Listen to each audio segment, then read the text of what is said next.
আমাদের কারো কারো এজেন্ডা হচ্ছে মানুষকে জাহান্নামে নিয়ে যাওয়া। মনে হচ্ছে যে এই লোককে আল্লাহ তাআলা এজেন্ডা দিয়ে পাঠিয়েছেন লোককে জাহান্নামে নেওয়ার জন্য।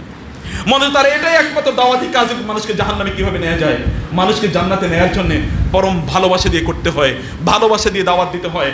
ওকে আল্লাহ সুবহানাহু বলেছেন, ফাবিমা রাহমাতিন মিনাল্লাহি লিনতা লাহুম ওয়ালাউ কুনতা ফাজ্জান গালিযাল কলবি লানফাদ্দু মিন হাওলিক ফাআফু আনহুম ওয়াস্তাগফির লাহুম ওয়াশাওবিরহুম ফিল আমরি ফাইযা আযামতা ফাতাওয়াক্কাল আলাল্লাহ।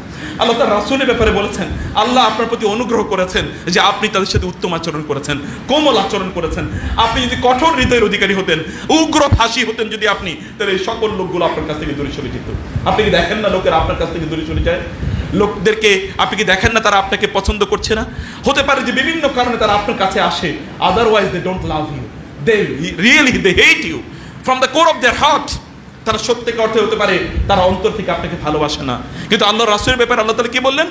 ওয়া মুবাশশিরান, মানুষকে সুসংবাদ দেওয়া, মানুষকে বলা, মানুষকে কল্যাণের পথে ডাকা, এবং কল্যাণের পথে ডাকা এর জন্য আপনার পুরো হৃদয়টা যেন ভালোবাসা দিয়ে পূর্ণ থাকে। রাসূলুল্লাহ সাল্লাল্লাহু আলাইহি ওয়াসাল্লাম বলেছেন, আল্লাহ তাআলা আমাকে পাঠিয়েছেন এমন করার জন্যে যে আমি যেন মানুষকে জাহান্নাম এর পথ থেকে জান্নাতের পথে নিয়ে আসি। আমি তাদেরকে কোমর ধরে জান্নাতের পথে নিয়ে যেতে চাই, তাদেরকে টেনে নিয়ে আসি জান্নাতের পথে, কিন্তু তারপরও তারা পঙ্গপালের মতো তার আগুনের মধ্যে ঝাঁপিয়ে পড়ছে।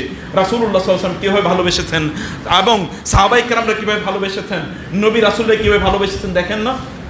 শত শত বছর জুড়ে তারা একই কমিউনিটিকে দাওয়াত দিয়ে গিয়েছেন, কিন্তু কখনোই তাদের মধ্যে সেই রকম অস্থিরতা লক্ষ্য করা যায়নি। কখনো কখনো মানুষের বিরুদ্ধে তাদের যে এই আচরণটি অবজেকশনেবল পর্যায়ে কখনো চলে গেছে, এটি কখনো হয় নাই।